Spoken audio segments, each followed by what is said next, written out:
우리 다 함께 하나님의 말씀을 들으면서 묵상기도 하심으로 오순절 후 15번째 주일 예배를 하나님 앞에 드리겠습니다. 아버지께 참되게 예배하는 자들은 영과 진리로 예배할 때가 오나니 곧 이때라.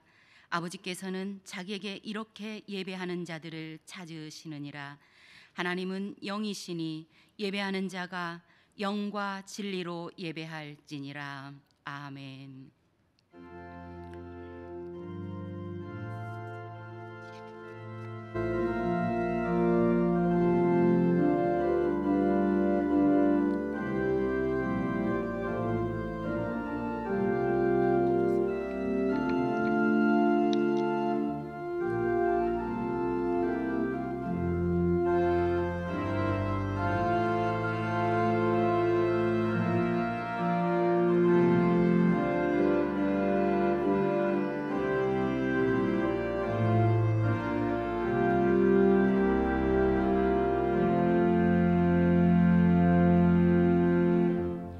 거룩하시고 생명의 주인이신 하나님, 거룩한 주일에 택함 받은 백성들이 주의 전에서 각 가정에서 예배합니다. 성령님 역사하시어 온 정성 다해 예배하게 하시고 하늘의 신령한 은혜로 충만케 하옵소서. 온갖 질병과 같이 우리를 두렵게 하는 어려움에 맞닥뜨릴수록 오직 주님 안에 우리의 소망이 있음을 믿고 하나님 중심으로 살게 하소서. 이 예배를 통하여 하나님 영광 받아 주시옵기를 간절히 비옵고 예수님의 이름으로 기원하옵나이다. 아멘. 다 함께 일어서셔서 찬송가 446장을 가정에 있는 분들은 힘차게 가족과 함께 부르시고, 이 자리에서는 지휘자가 대표로 부르겠습니다. 우리는 마음과 영으로 찬송합니다.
성시교독 67번입니다. 찬송가 맨 뒤편에 교독문 67번, 잠언 3장 말씀 교독문입니다. 지혜를 얻은 자와 명철을 얻은 자는 복이 있나니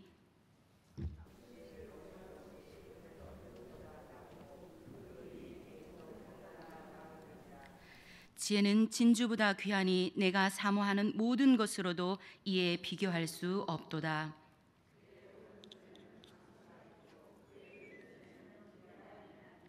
그 길은 즐거운 길이요 그의 지름길은 다 평강이니라.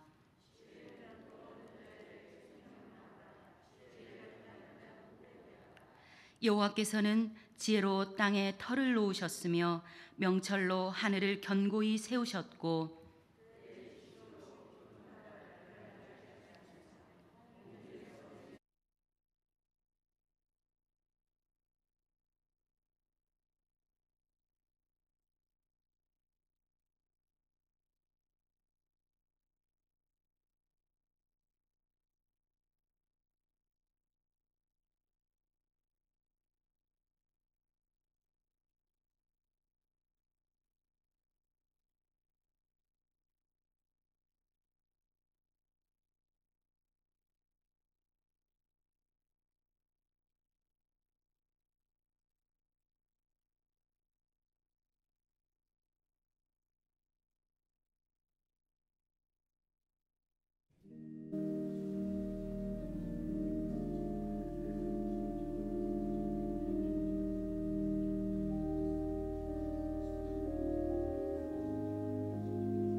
한 주간 코로나19의 확산 속에서도 주의 은혜의 날개 아래 보호하여 주시고 복된 예배 자리로 인도하여 주심 감사합니다.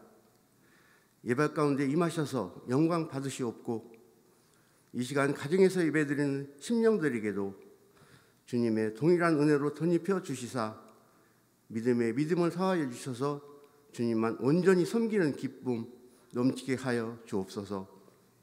하나님, 우리 모든 성도들의 각자 생각도 살아가는 방법도 사는 모습도 다르지만 인내와 참된 분별력 주셔서 눈에 보이는 대로 판단하지 않게 하여 주옵시고 귀에 들리는 대로 말하지 않게 하여 주옵시고 자기 뜻 아닌 주님 이끄시는 대로 순종의 삶 살게 하여 주옵소서. 언제나 주님의 은혜의 날개 아래서 참 자유와 쉼을 누리는 안식의 복도 내려 주시옵소서. 오직 주님의 사랑과 은혜로 지금까지 우리 산들교회를 부흥 발전케 하신 하나님 감사합니다. 온 성도가 새로운 목표를 향해 기도의 열정과 헌신과 사랑의 수고를 아끼지 않는 산들교회, 주님 다시 오실 때까지 복음을 온전히 전하는 충성된 산들교회, 언제나 하나님의 거룩하심을 드러내는 참된 산들교회, 그래서 주의 나라가 확장되고 주님 기뻐하는 산들교회 되게 하여 주옵소서. 은혜가 풍성하신 하나님, 3대 후임 목사님, 복음화와 세계 선교의 비전을 품고 산돌의 성도들을 푸른 초장과 잔잔한 물가로 인도하실 지혜롭고 열정 넘치는 목사님, 주님 기뻐하시는 성령 충만한 목사님 보내주신 줄 믿고 감사드립니다. 사랑의 하나님, 우리 산들교회와 상도를 위하여 헌신하며 사랑하신 우리 전 목사님, 날마다 성령과 지혜로 충만케 하옵시고 영육간의 강건함을 주옵시고 지난 25년 동안 성도를 위하고 살아가는 그 마음 느끼게 하여 주옵시고 영혼 살리는 존귀한 목자로 은혜 허락하여 주옵소서.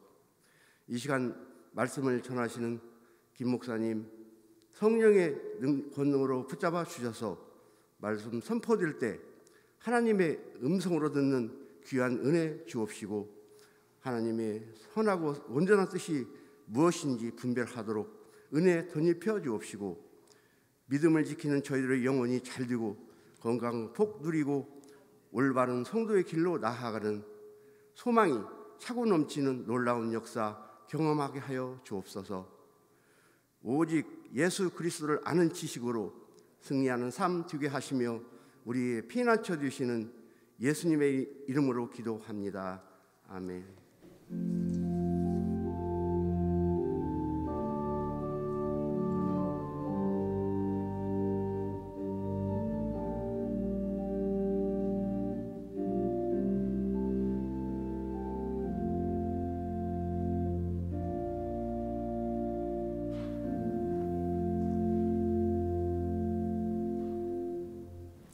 오늘 하나님께서 우리에게 주시는 말씀은 열왕기상 19장 9절에서 18절 말씀입니다.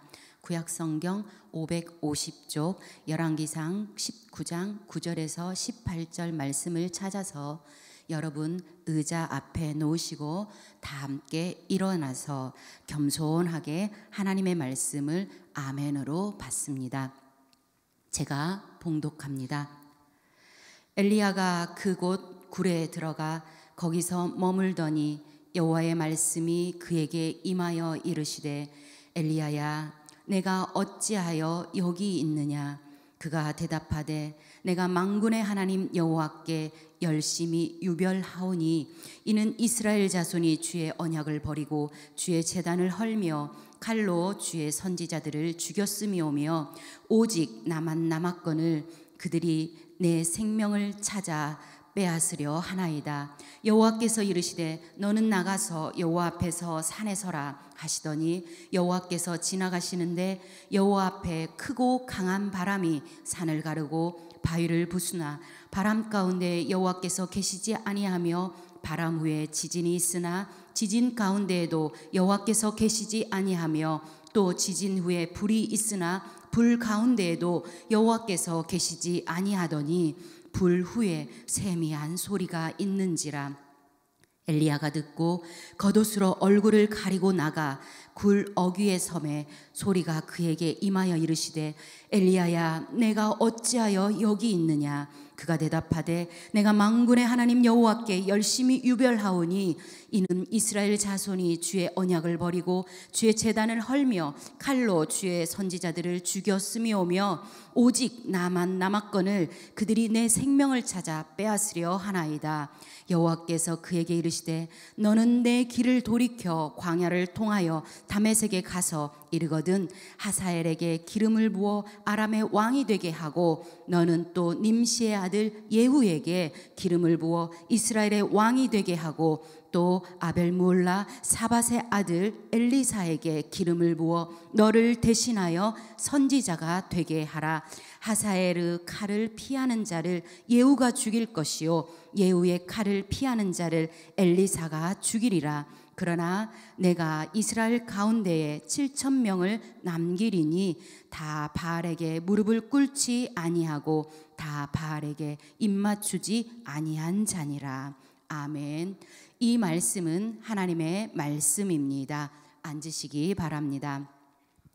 이 시간 김진영 목사님께서 더 깊어지는 사람이라는 제목으로 하나님 말씀 전하실 때 많은 은혜 받으시기 바랍니다.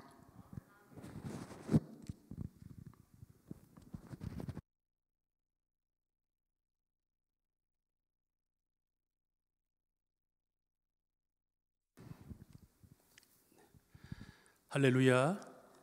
이렇게 좋은 교회에서 하나님 말씀을 전하게 되어서 큰 영광입니다. 불러주신 우리 당회와 교회에 진심으로 감사를 드립니다. 말씀을 전하기 전에 먼저 한번 우리 인사를 하면 좋겠는데요. 마스크를 썼으니까 우리 한번 손을 흔들면서 우리 옆에 보시면서 이렇게 인사하면 좋겠습니다. 사랑합니다. 축복합니다.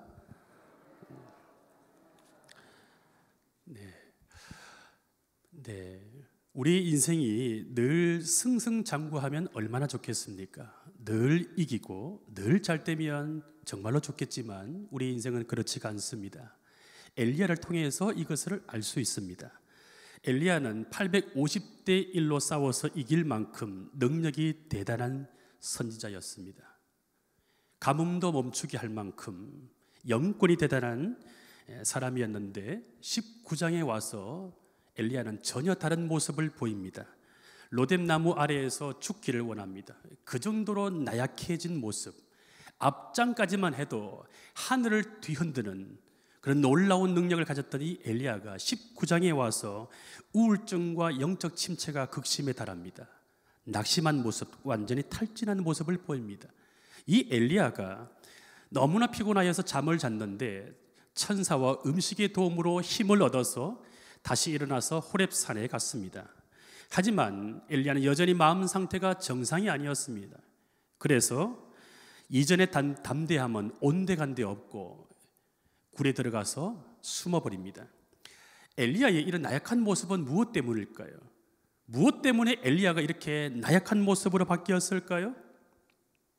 있어야 할 곳에 있지 않아서 그렇습니다. 힘들지만 자신이 있어야 할 곳에 끝까지 남아서 버텼더라면 엘리야는 그 위기를 넘어서 기회로 맞이했을 텐데 있어야 할 곳에 있지 않고 떠나버렸기 때문에 점점 더 나약해진 모습을 보입니다. 이렇게 있어야 할 곳에 있지 않아서 떠나버린 이 엘리야에게 하나님이 찾아오십니다. 찾아오셔서 질문하십니다. 9절 하반절인데요. 엘리야야, 내가 어찌하여 여기 있느냐? 하나님의 이 질문은 엘리야를 향한 도전이고 신문입니다. 네가 누구인데 왜 여기 있느냐? 네가 선지자라면 있어야 할 곳에 있어야 하는데 왜 거기를 떠나서 엉뚱한 곳에 가 있느냐? 이런 말입니다. 다른 성경을 보게 되면 네가 여기서 무엇을 하고 있느냐? 사명을 놓쳐버린 이 엘리야를 향하여 하나님께서 추궁하십니다. 질문하십니다. 엘리야가 우상 숭배자들과 함께 치열하게 싸우면서 하나님이 참 하나님 되심을 증거했습니다. 하나님의 놀라운 능력과 하나님의 위엄을 나타내 보였습니다. 그런데 피로도가 쌓이고 마음이 계속 위축되면서 이세벨이 끊임없이 자신을 추격하고 자신을 죽이려고 하자 그는 자신이 있어야 할 장소인 북이스라엘을 떠나버립니다. 있어야 할 곳을 떠나버리고 아직 해야 할 일들이 남아있고 가야 할 길이 있음에도 불구하고 그는 로뎀나무 아래에서 죽기를 원합니다. 그 정도로 나약해진 모습을 보입니다. 이유가 무엇일까요? 있어야 할 곳에 있지 않았기 때문입니다. 만약 그가 아무리 힘들었어도 있어야 할 곳에 계속 있었더라면, 그래서 호렙산 굴에 들어가서 숨지 않았더라면, 하기 싫어도 가기 싫어도 자신의 사명임을 알고 끝까지 기도하면서 믿음으로 버텼더라면, 하나님 앞에서 좀 더 기도하고 기다리면서 그렇게 하나님 앞에 머물러 있었더라면 오히려 그 나약한 모습을 통해서 더 깊어지는 사람이 되었을 것입니다. 그런데 엘리야가 잘 가다가 그 위기 앞에 흔들린 것입니다. 하나님은 우리의 나약한 모습, 우리의 연약함을 통해서 더 깊어지는 사람으로 이끌어 가시는 줄로 믿습니다. 엘리야가 그때 좀 흔들렸던 것입니다. 사람은 누구나 있어야 할 곳에 있지 않으면 점점 더 나약해집니다. 왜 그럴까요? 내가 있어야 할 곳에 있지 않게 되면 내 사명, 내가 해야 될 일을 놓쳐버리기 때문에 그렇습니다. 그래서 하나님은 이 엘리야에게 찾아오십니다. 있어야 할 곳에 있지 않은 이 엘리야에게 찾아오십니다. 마찬가지로 오늘 우리도 성도로서 있어야 할 곳에 있지 않으면 그 현장에 주님이 찾아오십니다. 저 이야기를 해도 될까요? 저는 한때 마음이 좀 답답하고 좀 마음이 울적하면 밤중에 혼자서 영화를 보러 간 적이 종종 있었습니다. 지금 말고 10년 전의 일입니다. 밤중에 영화관에 가서 숨어버린 거예요. 엘리야는 굴에 가서 숨었는데 저는 그때 영화관에 가서 숨어버린 것입니다. 어느 날 영화를 보고 있는데 주님이 저에게 찾아오셔서 이렇게 질문하십니다. 네가 목사인데 네가 왜 여기 있느냐? 네가 목사라면 그 고통을 나에게 와서 부르짖고 기도해야 되는데 왜 여기에서 숨어 있어? 영화 보다가 그 음성이 제 속에서 들리는 것입니다. 그 뒤로는 제 삶에 위기가 올 때마다 밤중에 영화관에 가서 숨지 않고 예배당에 와서 기도를 했습니다. 마찬가지로 여러분도 마찬가지일 것입니다. 우리가 있어야 할 곳에 있지 않으면 주님이 찾아오셔서 신문하십니다. 예를 들어 볼까요?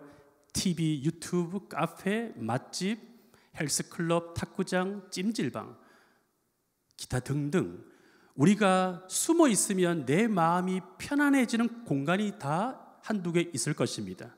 그런 곳이 나쁘다는 의미가 아니라 내 삶의 고통이 찾아올 때 거기에서만 숨어버린다는 것이 문제입니다.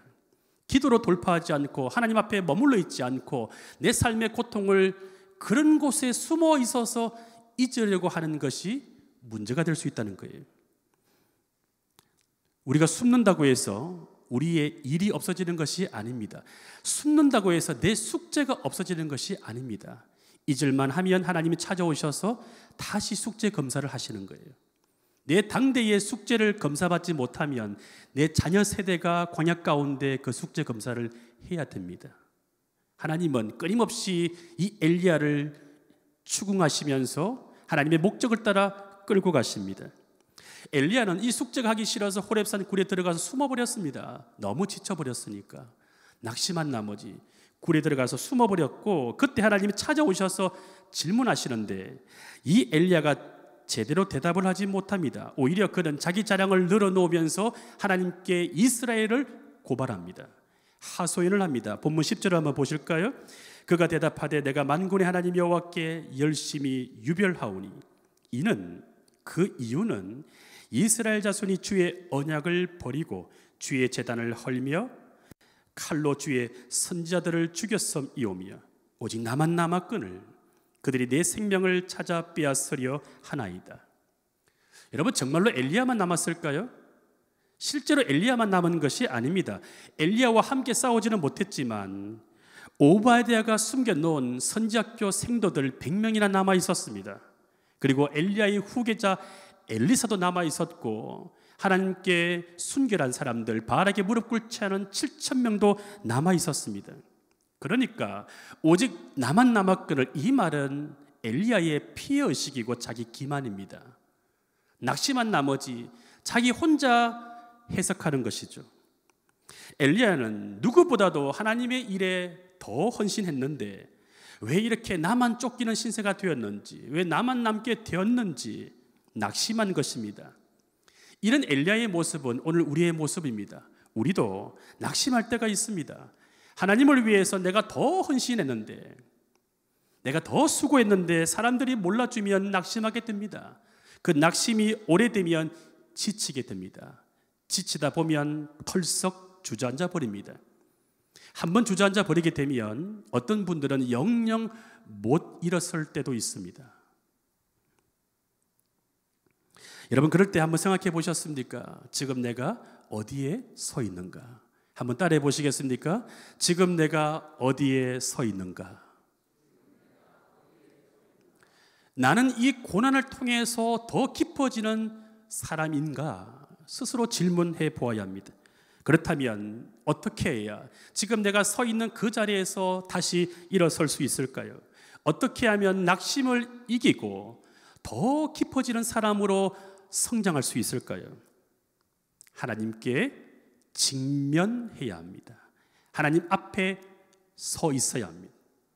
직면, 숨김없이 나의 상처와 아픔과 연약함을 숨김없이 하나님 앞에서 토로하고 직면할 때 내가 어디에 서 있는지를 알게 돼요. 그때부터 치유가 일어나고 회복이 일어납니다. 여러분, 하나님은 이 엘리야에게 찾아오셔서 직면케 하십니다. 지금 이 엘리야는 인간적으로 위로가 필요합니다. 제가 이렇게 사역을 하다 보면 성도님들을 위로하지만 위로는 그때로 끝나버립니다. 본인이 십자가 앞에서 자신을 직면할 때, 엘리야처럼 하나님 앞에 정직하게 직면하는 훈련을 받을 때 위로를 넘어서 하나님이 치유하시는 것입니다. 여러분, 위로는 증상만 완화시킬 뿐 뿌리까지 치료를 못합니다. 위로는 우리의 삶의 진통제입니다. 급할 때 필요한 거예요. 그런데 정말 필요한 것은 진통제가 아니라 치료제입니다. 내 삶의 뿌리까지 치료할 수 있는 것은 위로가 아니라 하나님 앞에 서 있는 것입니다. 우리는 직면을 통해서 하나님 앞에 온전해집니다. 하나님께서 이 엘리야를 온전케 하시려고, 본래적인 삶으로 돌이키시려고, 제 자리로 돌아가게 하시려고 이 고난 속에서 낙심을 통하여 엘리야를 점점 온전케 하십니다. 그래서 점점 엘리야는 더 깊어지는 사람으로 성장합니다. 이것이 하나님의 방법이에요. 그런데 언제까지 직면해야 할까요?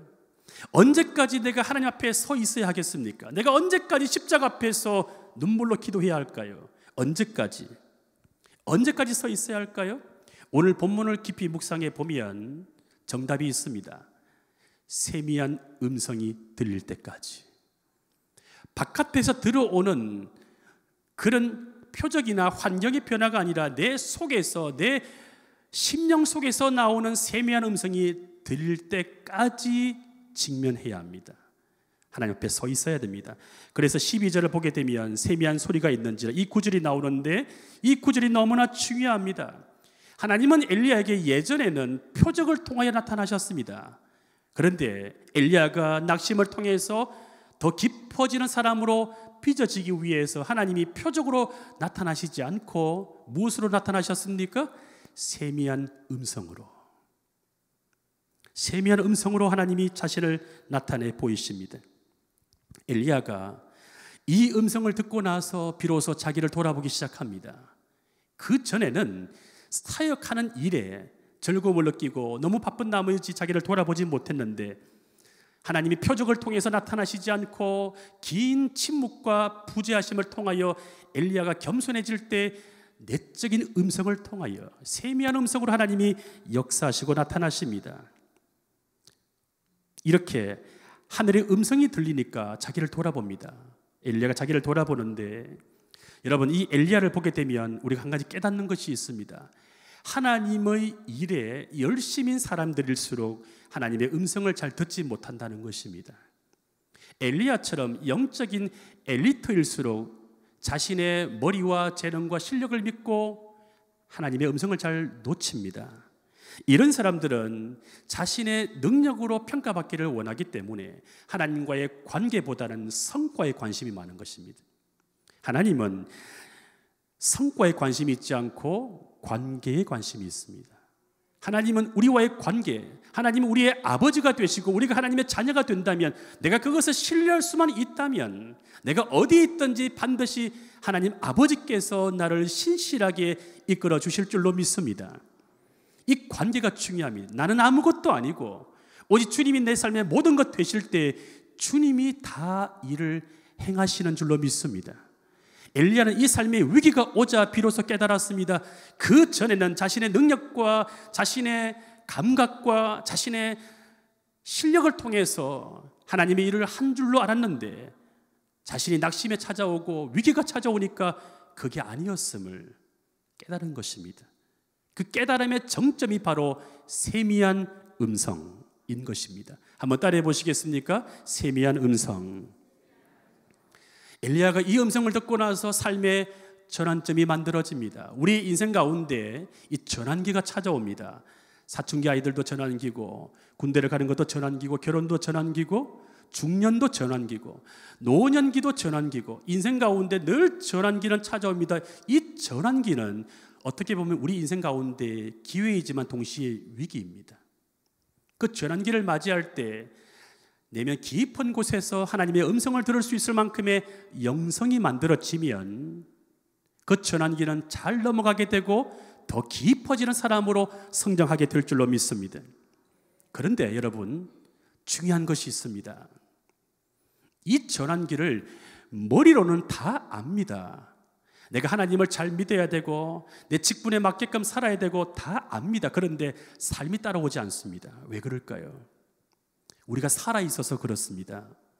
그래서 하나님은 살아있는 우리의 자아를 깨뜨리시기 위해서 하나님이 부재하십니다. 하나님이 침묵하십니다. 예전에 내가 초신자 때는 그렇게 기도에 잘 응답하시고 기적과 체험이 많았는데 어느 순간부터 기도가 너무 재미없습니다. 하나님이 숨어 계십니다. 여러분 인생 가운데 하나님의 부재, 하나님의 침묵, 하나님이 안 계시는 것처럼 느껴지는 그 길고 답답한 광야를 겪고 있지는 않습니까? 놀라운 사실은 이 하나님의 부재를 겪을 때, 그 부재를 만날 때 이 음성이 들린다는 것입니다. 세미한 음성이 그때부터 들립니다. 오늘 본문 11절 하반절과 12절을 한번 보시기 바랍니다. 제가 읽어드리죠. 바람 가운데 여호와께서 계시지 아니하며, 바람 후에 지진이 있으나 지진 가운데도 여호와께서 계시지 아니하며, 또 지진 후에 불이 있으나 불 가운데도 여호와께서 계시지 아니하더니, 그 다음에 뭐라고 기록되어 있습니까? 불 후에 세미한 소리가 있는지라. 크고 강한 바람이 산을 가르고 바위를 부수는 엄청난 광경을 보았지만 하나님이 안 계셨습니다. 놀라운 기적, 지진과 불처럼 강력하게 역사하셨지만 자세히 보니까 하나님이 부재하셨습니다. 우리에게로 적용하면 옛날에 하나님께서 놀랍게 나에게 은혜를 베풀고 기적을 베풀고 기도에 응답하셨는데 어느 순간부터 하나님이 안 계시는 것처럼 느껴집니다. 하나님의 부재하심이에요. 그런데 여러분, 그 후에 세미한 소리가 있는지라. 하나님은 부재를 통해서 임재하십니다. 한번 따라해 보시겠습니까? 아침이니까요. 한번 따라해 보십시오. 하나님은 부재를 통해서 임재하십니다. 엘리야는 깨달았습니다. 하나님께서 분명히 지나가신 것 같은데 안 계시는구나.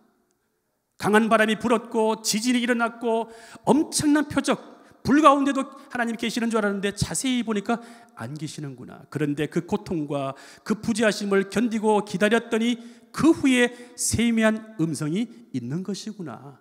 이걸 깨달은 것입니다. 더 이상 엘리야에게 표적이 중요하지 않았습니다. 인격적인 하나님의 음성이 중요했습니다. 왜냐하면 그가 무너지고 침체에 빠진 것은 표적 때문이 아니라, 표적이 없었기 때문이 아니라 내면 깊은 곳에서 들리는 음성이 없었기 때문입니다. 저와 여러분들이 하나님의 백성이라면 우리는 세상의 소리, 세상의 뉴스의 소리, 유튜브의 소리가 아닌 내면 깊숙한 곳에서 들려오는 하나님의 세미한 음성을 들어야 될 줄로 믿습니다. 성도라면 하나님의 음성을 들을 때 하나님께서 우리의 인생 가운데 나침반이 되시고 내비게이션이 될 줄로 믿습니다. 그러므로 신앙생활을 하다가 어느 순간부터 내 기도에 하나님이 응답하지 않고, 신앙생활이 옛날처럼 그렇게 뜨겁지 않고 재미없고 지루하고 마치 광야처럼 느껴질 때, 내 인생 가운데 어느 순간부터 삶의 위기가 찾아와서 너무나 견디기 힘들었고, 그래서 하나님 앞에 내가 도움을 호소했지만 여전히 하나님은 침묵하시고 부재하실 때, 하나님이 멀게만 느껴질 때, 그것이 너무나 견디기 힘들지만 그것이 나에게 너무나 유익한 것입니다. 왜냐하면 그때부터 내가 하나님 앞에 직면하게 되고 그 직면을 통해서 세미한 음성이 들리는 것입니다. 내 믿음이 이것밖에 안 되구나, 이것을 내가 깨닫고 하나님 앞에 직면한 그때부터 주님은 나에게 찾아오십니다. 세미한 음성으로 찾아오십니다. 여러분, 이 음성이 들리기만 하면 하늘 문이 열리는 것은 순간입니다. 그래서 그런 말이 있습니다. 기도는 길어도 응답은 순간이다. 한번 따라해 보시겠습니까? 기도는 길어도 응답은 순간이다. 이것은 마치 우물을 파는 것과 같습니다. 우물을 언제까지 파야 될까요? 땅 속에서 샘물이 터져 나올 때까지. 언제 터져 나올지는 모릅니다. 그 시간이 너무나 길고 깁니다. 그런데 그 시간을 견디고 하나님 앞에 머물러 있으면 마침내 땅 속에서 샘물이 솟아날 줄로 믿습니다. 기도는 길어도 응답은 순간입니다. 하나님 앞에 오래 머물러 있으면 하늘 문이 열리는 것은 순간입니다. 하나님께서 이 깨달음을 엘리야에게 주시기 위하여 하나님이 부재하시는 것입니다. 18장까지는 가뭄도 멈추게 하고 비도 오게 하고 850대 1로 싸워서 이길 만큼 능력과 표적을 경험한 주인공이었는데 19장에 와서 엘리야는 너무나 비참함을 겪습니다. 낙심을 경험합니다. 왜 그렇게 하실까요? 하나님이 숨어 계시고 부재함을 통해서 엘리야가 이때부터 더 깊어지기를 하나님이 원하셨기 때문입니다. 그러므로 우리가 기도를 아무리 해도 응답이 없고 하나님이 어디에 숨어 계시는지 보이지가 않을 때, 우리의 가정의 문제를 놓고 하나님 앞에 기도하고 예배드리면서 믿음으로 돌파하려고 하였지만 여전히 앞길이 보이지 않을 때, 여러분 기억하십시오. 하나님은 여전히 나를 위해서 일을 행하고 계십니다. 하나님은 여전히 우리를 위해서 일을 행하고 계시고 여전히 길을 만드시고 길을 열어주시는 분이십니다. 그래서 이렇게 표현할 수 있습니다. 하나님은 우리가 원하는 방식으로는 부재하시지만 우리에게 필요한 방식으로는 임재하십니다. 내가 원하는 것은 돈과 명예와 부와 성공과 출세이지만 하나님은 그보다 더 먼저 우리에게 필요한 것을 주시기를 원하십니다. 그게 바로 광야입니다. 그게 바로 하나님의 부재하심인 것입니다. 그런데 사람들이 이 하나님의 부재를 잘 못 견딥니다. 왜냐하면 너무 지겹고 지루하고 힘들거든요. 마치 이스라엘 백성들이 모세의 지도자를 보지 못했을 때 그 공허함과 불안을 이기지 못하여 우상을 만든 것처럼 사회학적으로 말하게 되면 다른 대체 종교, 대체물을 찾습니다. 그래서 오늘날 수많은 현대인들이 얼마나 많은 대체물을 찾는지 모릅니다. 향락과 쇼핑, 음식과 관계, 성과와 성공, 이데올로기와 종교, 이런 것들로 대체물로 삼아서 내 속에 있는 불안과 공허함을 대체하려고 하는데 그것은 다시 목마를 수밖에 없는 청량 음료입니다. 마르지 않는 샘물을 공급받을 수 있기를 주 이름으로 축복합니다. 그러므로 하나님의 부재가 느껴지면, 내 삶 가운데 하나님의 부재하심이 느껴지면 내가 이미 과거에 하나님의 임재를 만났기 때문에 지금 내 인생에 이 흉년이 왔구나 라고 생각하면서 기도하면서 버텨야 합니다. 견뎌야 합니다. 계속해서 하나님 앞에 서 있어야 합니다. 내 육신의 편한 공간에 숨어 있지 말고 내 자아가 편안한 것을 충족시키는 그런 공간에 자꾸만 숨어 있을 것이 아니라 좀 불편하고 아프지만 하나님 앞에 머물러 있어야 합니다. 하나님 앞에 서 있어야 됩니다. 계속 기도의 우물을 파야 합니다. 그러면 마침내 세미한 음성이 들리게 되고 그 음성이 나로 하여금 어떤 길로 가야 할지를 안내해 주실 것입니다. 여러분 인생 가운데 하나님이 숨어 계신다면 그러므로 하나님을 깊이 찾으라, 기도를 다시 배우라는 뜻입니다. 그 전에는 내가 머릿속으로 믿음 생활을 했다면, 종교 생활을 했다면, 그 전에는 내가 부모의 신앙을 유전받고 관념적으로 내가 믿었다면 이 고난이 찾아올 때는 내가 무릎 꿇고 하나님께로부터 직접 음성을 들을 수 있어야 하는 것입니다.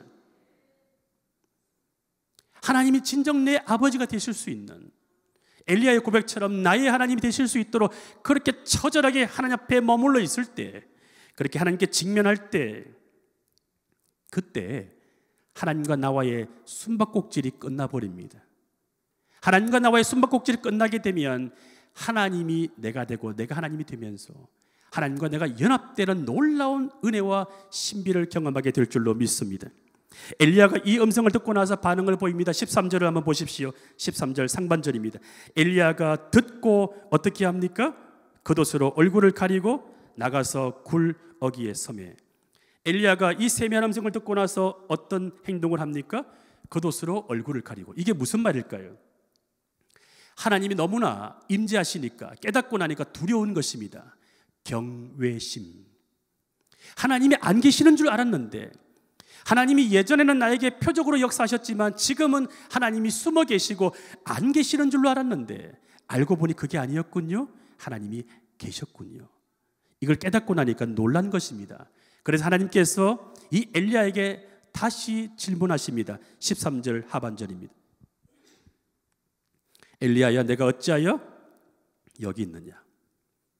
앞에서 그가 동굴에서 들었던 질문과 똑같은 질문입니다. 하나님은 집요하십니다. 우리가 깊어지는 사람으로 성장할 때까지, 우리가 무리에서 제자로 성장할 때까지, 더 깊은 하나님의 사람으로 빚어질 때까지 끊임없이 집요하게 같은 질문을 던지십니다. 내가 어디에 있느냐? 정체성에 대한 질문이죠. 엘리야는 하나님께서 옛날처럼 크고 강한 바람처럼, 불처럼, 지진처럼 이렇게 폼나게 역사해 주시면 좋았겠는데 하나님이 엘리야의 힘을 다 빼버리십니다. 그리고 세미한 음성으로 이렇게 임재하신 거예요.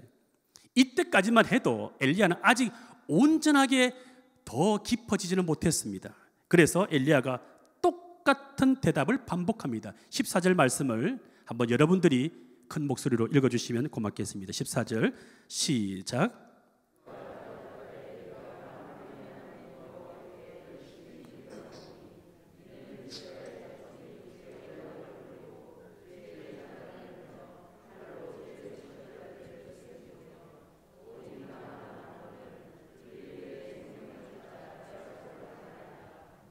네, 여러분, 사람이 과거의 상처가 해결되지 않으면 죽을 때까지 했던 말을 반복합니다. 포항에는 그런 분들이 많습니다. 신방 갈 때마다 했던 말씀을 또 하시고 또 하십니다. 그러면 위로를 해드리지만 제 마음속에는 하나님 앞에 좀 더 직면하면서 처절하게 기도로 돌파할 수 있기를 권면하고 싶은 그런 마음이 있지만 표현을 못하고 뒤에서 묵묵히 기도해 드릴 때가 많습니다. 엘리야가 자신의 과거의 그 문제가, 상처가 해결되지 않으니까 똑같은 대답을 반복합니다. 이전에 똑같이 자기 과실을 보입니다. 내가 열심히 유별하오니. 그리고 이스라엘 백성들에 대한 원망과 고자질을 반복합니다. 이스라엘 자손이 주의 언약을 버리고 주의 제단을 헐었다고 똑같이 원망하고 고자질을 합니다. 거기에다가 피의식과 불안과 초조, 두려움을 똑같이 반복합니다. 오직 나만 남았거늘 이제는 그들이 나를 치려고 합니다. 반복되는 모습입니다. 하나님은 그런데 이 엘리야가 이전보다 좀 더 깊어진 것을 아시고 이 엘리야를 질책하지 않고 새로운 소명을 주십니다. 세 가지 미션을 주십니다. 그것이 뭐냐면 15절로 16절에 나옵니다. 하사엘을 기름 부어서 아람의 왕으로 세우고 예후를 기름 부어서 이스라엘의 왕으로 세웁니다. 그리고 자신의 후계자 엘리사를 기름 부어 세우는 일, 이 세 가지의 미션이 아합 가문을 무너뜨리는데 쓰이는 연합되는 전략이었습니다. 자, 여기서 하나님은 이 엘리야에게 새 일을 맡기시는데 여기서 중요한 포인트가 있습니다. 엘리야를 향한 하나님의 열심이에요. 나는 지금 빨리 형통해지고 싶고 빨리 회복되고 싶고 빨리 성장하고 싶고 빨리 진급하고 싶고 빨리 좀 더 나아지기를 원하는데 하나님은 자꾸만 내 인생 가운데 광야를 허락하신다면 하나님은 여기에 깊은 뜻이 있는 것입니다. 나를 향하신 하나님의 열심이에요. 더 깊어지는 사람으로 빚어가시기 위해서 하나님의 열심이 있었습니다. 그래서 하나님이 엘리야에게 엘리야 자신이 전혀 생각하지 못하는 방법으로 치료책을 마련하시는데 15절에 나옵니다. 여호와께서 그에게 이르시되 너는 내 길을 돌이켜 광야를 통하여 다메섹에 가서. 조금 전에는 하나님께서 세미한 음성으로 마음의 위로와 용기와 격려를 주셨는데 이제는 하나님께서 이 엘리야를 온전케 하시기 위해서 이를 통한 치유, 행동으로 처방하십니다. 움직이라는 거예요. 가라는 것입니다. 내 길을 돌이켜서 그것도 광야를 통하여 가라고 구체적으로 하나님이 행동 치유, 이를 통한 치유를 인도하십니다. 여러분 이것은 무엇을 말하는가 하면 행동하는 순종을 말합니다. 한번 따라해 보시겠습니까? 행동하는 순종. 여러분 영적인 전환기, 영적인 성장, 우리 전주 산돌교회도 이 영적인 전환기, 리더십의 전환기 가운데 있는데 여러분 이 가운데 하나님께서 우리에게 원하시는 것이 있을 것입니다. 행동하는 순종이 있을 때부터 이 전환기는 기회가 되고 성장이 될 줄로 믿습니다. 행동하는 순종, 감정의 터치만으로 되지 않습니다. 하나님 앞에 눈물 흘리는 것만으로 충분하지 않습니다. 내 삶의 변화가 따라와야 되죠. 엘리야가 어떻게 했을까요? 엘리야가 이 고난 속에서 더 깊어지고 나니까 엘리야가 달라져 보입니다. 옛날처럼 하나님 앞에 엄살을 피웠을까요? 아니면 순종했을까요? 옛날처럼 했던 말을 또 반복하면서 하나님 앞에 자신의 의로움을 나타내고 그리고 이스라엘을 고발하면서 하나님 앞에 하소연하는 그 반복됨, 또 그렇게 했을까요? 원망했을까요? 아니면 행동으로 순종했을까요? 여러분 19절을 보십시오. 제가 읽어드립니다. 엘리야가 거기서 떠나 사밧의 아들 엘리사를 만나니. 엘리야가 행동하는 순종을 보였습니다. 하나님은 이러한 엘리야를 위해서 이미 새 일을 준비하셨습니다. 영적으로 순결한 7,000명을 남겨주신 것입니다. 18절 말씀 우리 함께 읽겠습니다. 시작. 그러나 내가 이스라엘 가운데에 7,000명을 남기리니 다 바알에게 무릎을 꿇지 아니하고 다 바알에게 입 맞추지 아니한 자니라. 하나님이 엘리야에게 아무런 계획 없이 훈련시킨 것이 아닙니다. 아무런 계획 없이 순종을 요구하시는 것이 아닙니다. 아무런 이유 없이 광야를 통하여 가라고 명령하시는 것이 아닙니다. 다 계획이 있었습니다. 우리가 모를 따름이에요. 우리는 우리의 미래를 모릅니다. 저와 여러분들의 인생 가운데 내일 일도 알 수 없습니다. 우리에게 필요한 것은 말씀대로 살고 세미한 음성을 들으면서 그 말씀대로 살고 순종하는 것밖에 없습니다. 순종하면 하나님이 책임지실 줄로 믿습니다. 여러분 이 바알에게 무릎 꿇지 않은 7,000명 누구일까요? 엘리야의 후계자 엘리사를 비롯해서 이스라엘을 세워갈 일꾼들입니다. 다음 세대를 이끌어갈 신실한 종들입니다. 그리고 이들이야말로 미래의 새 역사를 창조할 사람들입니다. 하나님은 이 엘리야에게 이런 놀라운 사람들을 남겨놓으셨습니다.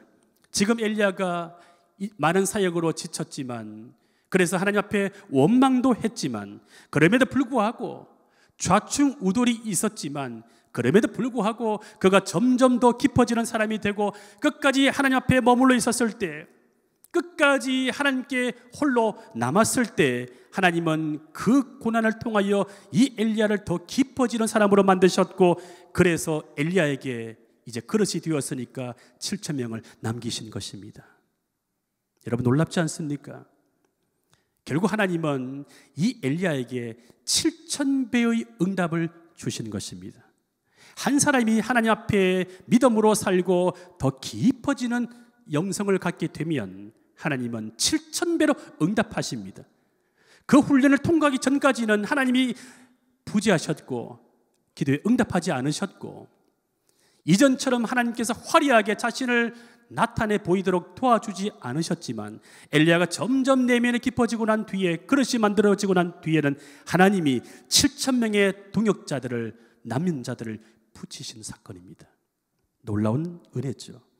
여러분, 이처럼 하나님 앞에 신실하게 머물게 되면, 하나님 앞에 치열하게 직면하면서 순종하게 되면, 하나님의 세미한 음성이 들릴 때까지 외부의 환경으로 내 삶의 공허함을, 불안을 해소할 것이 아니라 내 내면 깊은 곳에서 하나님의 음성을 들을 때까지 그렇게 기도하면서 하나님 앞에 머물러 있으면, 더 깊은 사람으로 내가 성장하게 되면 반드시 하나님께서는 7,000명의 공동체, 휴먼 네트워크, 영적인 인프라가 형성되게 하실 줄로 믿습니다.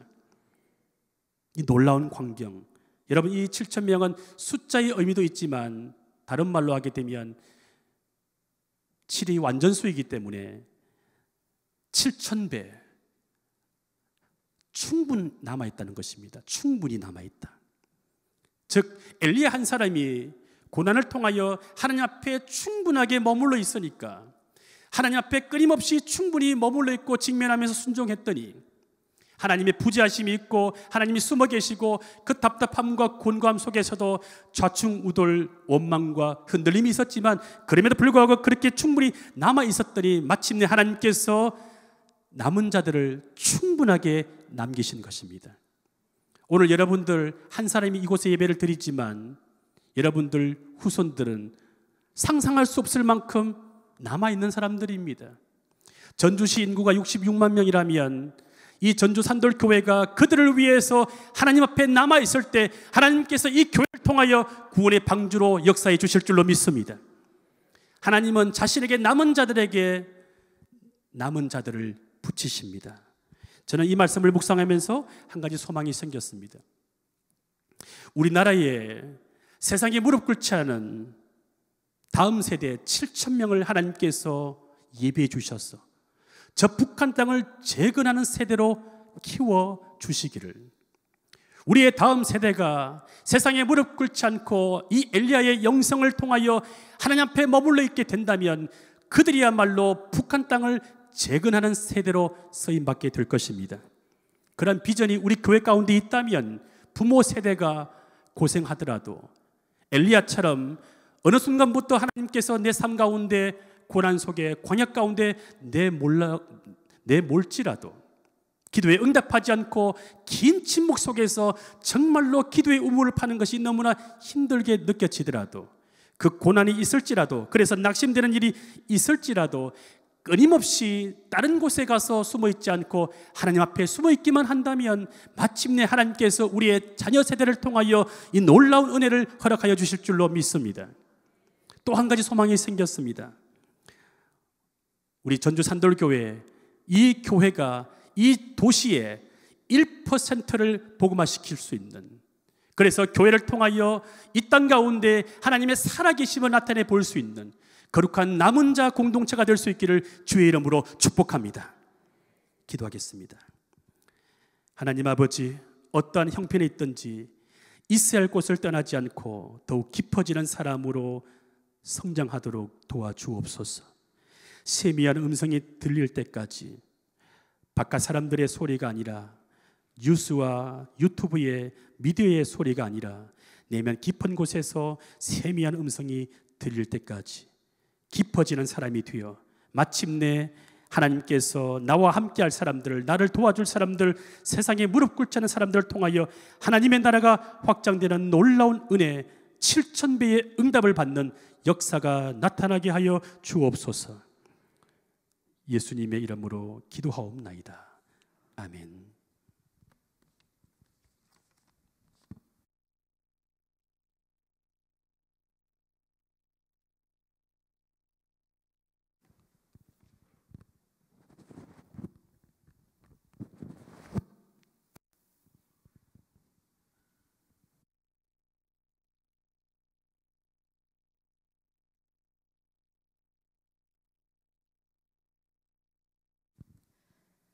은혜로운 말씀 감사합니다. 있어야 할 곳에서 세미한 음성이 들릴 때까지 직면함으로 깊어지는 산돌 성도 되시길 바랍니다. 다 함께 일어서서 1장 찬송 부르며 봉헌하도록 하겠습니다. 만복의 근원 하나님, 온 백성 찬송 드리고 천천사여 자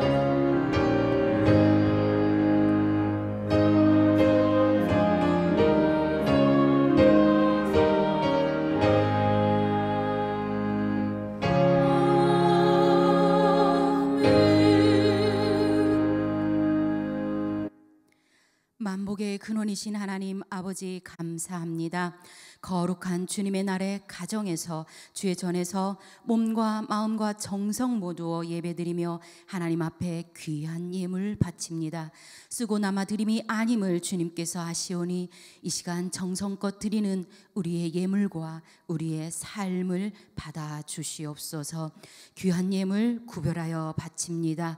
10의 1조로 선교헌금으로 주일헌금으로 감사헌금 성전 건축헌금으로 구제헌금으로 그리고 온라인 헌금으로 드리오니 드려진 손길 위에 아버지께서도 구별하시고 삶의 터전과 가정과 산업마다 하늘의 신령한 은혜와 축복으로 함께하사 부족하지 아니하고 더욱더 넉넉하고 윤택하도록 복 내려 주시옵소서. 코로나로 인하여 어려움을 겪고 있습니다.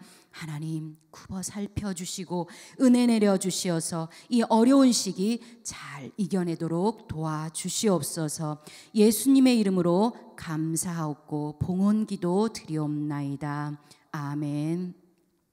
앉으시기 바랍니다. 교회 소식 알려드립니다. 당분간 수요 기도에는 집에서 산돌 평생성구 암송하면서 가정에서 예배하시기 바랍니다. 이한숙 집사님 부친 되시고 노독한 집사님 장인 되신 고 이용강 권사님의 장례를 은혜 가운데 잘 마쳤습니다. 어려운 시기인데 함께 해주신 성도님들께 감사드리고 또한 유족에게는 위로의 말씀 드립니다. 전중식 담임 목사님 오늘부터 23일까지 휴가입니다. 기도하여 주십시오. 저희 산돌교회 담임 목사 청빙이 진행 중에 있습니다. 청빙 후보이신 김진영 목사님 초청 설교가 오늘 1부에 이어서 2부 11시에도 계속되어집니다. 김진영 목사님 초청 설교는 다음 주일인 20일 1부와 2부 예배에도 계속됩니다. 예배 후에는 청빙 후보 초청 설교에 대한 투표가 진행됩니다. 목사님 설교를 듣고 은혜 받으신 성도님께서는 투표용지 0표에 표기하시고 그렇지 않으신 성도님께서는 X표에 표기하시면 됩니다. 김진영 목사님 청빙에 관한 재직회가 9월 마지막 주일인 27일 2부 예배 후 12시에 이 자리에서 있습니다. 나머지는 주보를 참조하여 주시고요. 오늘 설교해 주신 김진영 목사님 사모님 동행하셨습니다. 잠깐 일어나시면 인사 나누도록 하겠습니다. 감사합니다. 네, 손은 못 잡지만 앞뒤로 한번 둘러보시고 눈으로 마음으로 인사합니다. 샬롬. 한 주간도 평안하셨습니까? 네, 한 주간도 또 평안하시기 바랍니다. 샬롬. 이 시간 김진영 목사님께서 축도하심으로 9월 13일 일부 주일 예배를 마치겠습니다.